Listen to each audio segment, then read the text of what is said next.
Vergil Ortiz just came out with a big time stoppage victory against Erickson Lubin, this coming only after a few weeks where Jaron boots Ennis got a round 1 stoppage victory in his debut at 154. This further sparked the heated discussion of who would win between these two, arguably the two best at 154, both who are relatively young, undefeated, in their primes, and are amongst the very best in the world today, even outside of 154, and seeing them finally face off and currently looking like this is the next fight to be made, a fight that has been hyped up since late 2022, when both didn't have much to their name when they were at 147, we may as well finally get to see who is better between these two. Boots is what a lot of people would unofficially refer to as a smooth operator. Defensively minded with strong posturing, he utilizes a jab to control and he finds ways to unload with a counter. Whereas Ortiz is unofficially considered a bull, utilizes a high guard to press forward with the occasional head and body movement, and can fight on the outside with the jab, but most of his best work comes from the inside with some great punching variety. Fortunately, and I say this not too often, both fighters have faced some form of the other opponent's skill set. Not necessarily to the same level, of course, but this does give us an idea of how some of these skills interact with one another. The biggest question when going into this fight is if Boots can maintain the distance to neutralize Ortiz's best offense. And this is rightfully complicated and it's not as simple of an answer. When Ortiz faced Madrimov, who's a heavily slick fighter and utilized a lot of movement, there were definitely some complications for Ortiz. Initially, Ortiz had problems with Madrimov moving in and out of range and level changing. Ortiz couldn't get much offense going, and while Madrimov at times was limited as well, he would still be landing shots with his awkward style. However, Ortiz would soon turn the tides as soon as he started feinting, utilizing more movement, and he would set up shots with his jab. On top of his consistent pressure, the jab would land flush or would sometimes set up some great shots around the guard or to the body. And after consecutive bodywork and overall Madrimov just fatiguing from constant movement over the course of the fight got easier and easier for Ortiz. The main struggle for Ortiz here in this fight mostly seemed to come from Madrimov's initial stamina, where he can freely move around, and his unorthodox and unpredictable pop and move strategy, neither of which is really anything in Boots' game, mind you. Of course, there's elements to Boots' game that Madrimov definitely doesn't have as well, but the main issues for Ortiz and maybe his toughest fight, at least tactically speaking, Boots doesn't have. Boots doesn't have the distance creation that Madrimov has with his foot movement, and doesn't pop and move with a more point-heavy minded style. Instead, Boots uses his jab to set up other shots, or to draw out an opponent's own offense where he would look to counter.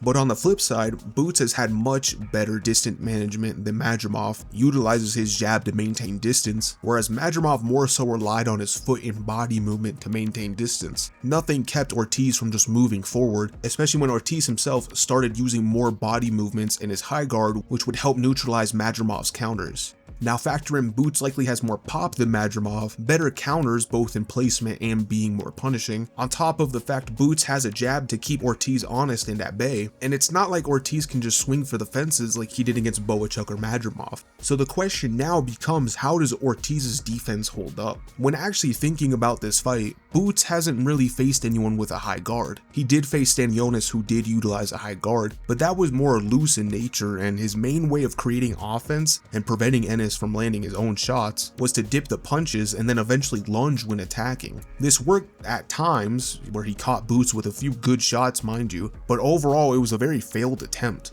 And because Stanionis really seems to be a single shot oriented fighter, or at least in that fight was, Boots got to run around and have a field day against Stanionis' guard. Especially the body shots, Stanionis had almost no game against Boots when Boots was looking to land downstairs, which ultimately caused Stanionis to slow down and eventually be stopped. Now this is obviously not how Ortiz fights. Unlike Stanionis, Vergil utilizes a jab to set up his shots well while progressing forward. He's nowhere near as stationary as Stanionis and was not nearly as offensively limited. Ortiz also has much better closing off the ring, having his jab help dictate the opponent's movement and willing to throw in volume to force movement. The only issue with this potentially being that Ortiz really did well against people who also used high guards. Boots doesn't use a guard, and especially doesn't use a high guard almost at any moment unless he was fighting a bigger person. So will this strategy be as effective? It's a little hard to tell when it comes to that element. But overall, this is a very massive different look than what Boots is used to. On top of Ortiz just being bigger than Stanionis, he also has a longer reach, which is something Stanionis had issues with, where his sporadic single shots would often miss. Now obviously not every defense is perfect. The greatest defensive fighters ever eventually got caught in each fight. They might not be the most substantial shots landed, mind you, but the shots will land in each fight. And this is where my biggest concern is for Boots. Sure, Ortiz can occasionally have his own moments of a lackluster standing guard, but Boots especially can have bad tendencies where his face is wide open because he utilizes no guard. Boots often over-relies on his posturing and body movement to then create distance where he isn't able to get hit.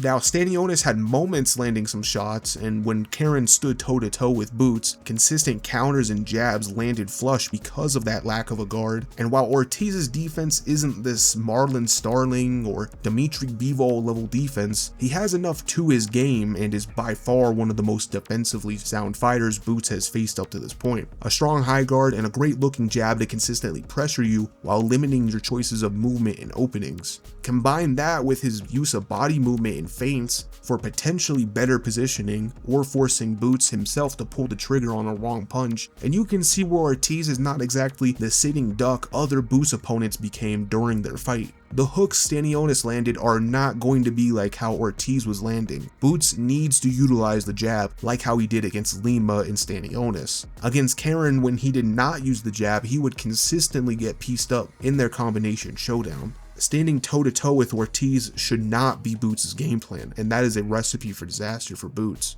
Not that Boots can't take some punishment, he did pretty solid against Jaron after all, but Ortiz has quite a bit more pop to his punches and a far better idea of how to set up those shots to deal even more damage, especially the hooks. A lot of people are going to point to the Boachuk fight and will say that Ortiz, when going toe-to-toe, is also pretty susceptible to shots. However, Ortiz can take a lot of punishment, and even when he was technically dropped, he was never hurt. As a matter of fact, he came back even stronger, landing some very heavy shots right afterwards, stunning Boachuk multiple times. Ortiz showed that he can take a lot of punishment and can equally dish it out, something that up to this point we haven't quite seen that level for Boots yet. Now, a part of Boots' strategy to pick you apart is the level changing and going downstairs, and like Ortiz, he uses a lot of body work to slow you down, to where you become even more stationary and will take even more punishment. Boots primarily uses two means to land the shots to the body: a jab downstairs to touch the body and to start disrupting the opponent's rhythm, and when the opponent moves in, he times an uppercut, the latter being his means to deal the most damage downstairs. My biggest issue with this is that it's not like Ortiz just sits there, he himself also looks to time his shots well when the distance is closing, and unlike many of Boots' fighters that he's faced so far, they all had issues with the distance and keeping distance management, something that Ortiz doesn't have much of an issue with. Being Ortiz's frame for his guard is the biggest Boots has faced up to this point, where a lot of uppercuts are going to be blocked by the guard. This both potentially gives Ortiz an opening if he times a Boots uppercut with a nasty hook, or the uppercuts might just land on the guard, having no effect in slowing Ortiz down with the bodywork.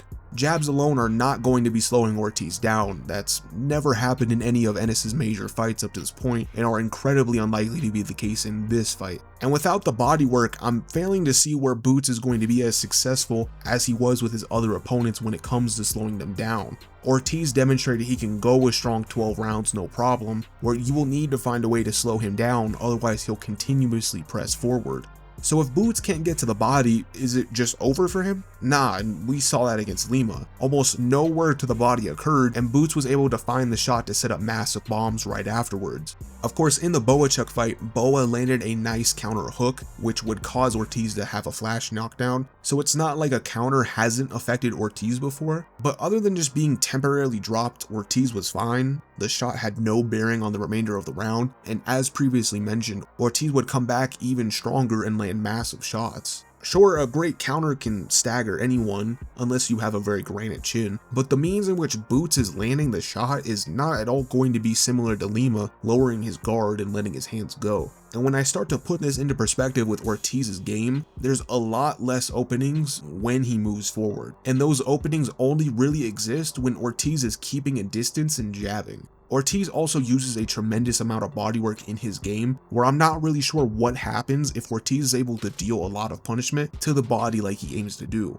Bodywork against Boots isn't very common in his fights, and while Stanionis tried, it was too late by that point where it had no effect and Stanionis got blasted out shortly afterwards. I'm obviously not going to say Boots just auto loses if he's dealt quite a bit of punishment to the body. There's almost nothing in his career that has demonstrated that up to this point. And with the lack of evidence of what he does in that situation and how much bodywork he can actually take, I'm not going to make an assertion on how much he can take. A little too premature and irrelevant, no way to back it up anyways. But I do think testing Boots and working on the body will be a good idea. Not even just because Boots potentially, again we don't know, might not have a high tolerance of punishment to the body, but more so it's going to start slowing down Boots' movement and it will cause the fight to become more toe-to-toe, which isn't ideal to be standing in front of a large arsenal of heavy shots where we've seen Boots struggle in those scenarios before. A firefight is Ortiz's best game plan, and that's what he absolutely wants.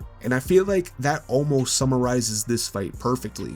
If Boots is not able to keep the distance and pick apart Ortiz, there isn't much in his arsenal that is then winning the fight. Ortiz is very consistent and honestly has more of a game that capitalizes on Boots' biggest weakness that we've seen thus far. Not to say a Boots win isn't possible by any stretch, I do think it's entirely possible Boots controls the range and tempo with his jab, to where Ortiz becomes more offensively limited or forces offense to where Boots can capitalize with a counter. But when looking at Ortiz's fights, he's able to consistently find means to utilize his jab and movement to create necessary offense or openings. And it's not like Boots is a Better Biev, where Better Biev has a great game plan against high guards and can quickly neutralize them. We haven't seen Boots interact with almost any high guards, and none of them have been on the level of Ortiz's. The style that gave Ortiz the toughest challenge, and ironically shares a lot of similarities with Boots, Ortiz was able to figure out and put on a winning performance. Whereas Boots' biggest weakness is one of Ortiz's biggest strengths in his main style of operating, as he is constantly using an opponent's openings to gain a better position or to land major bombs. There's also the important matter of the duration of the fight.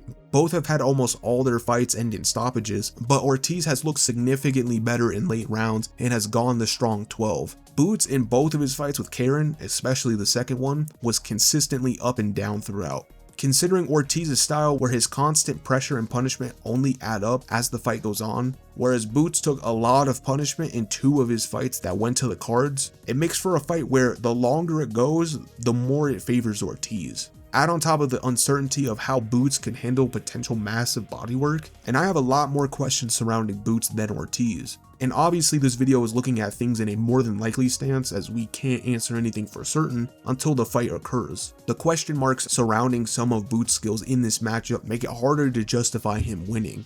So for my final prediction, I have Vergil Ortiz winning a close yet unanimous decision. Anyways guys, that will conclude today's video. Let me know down below who you guys have winning. I'm a big fan of both fighters and I'm extremely excited to see this fight take place. But let me know down below what you think, and until next time guys, I'll catch you all later.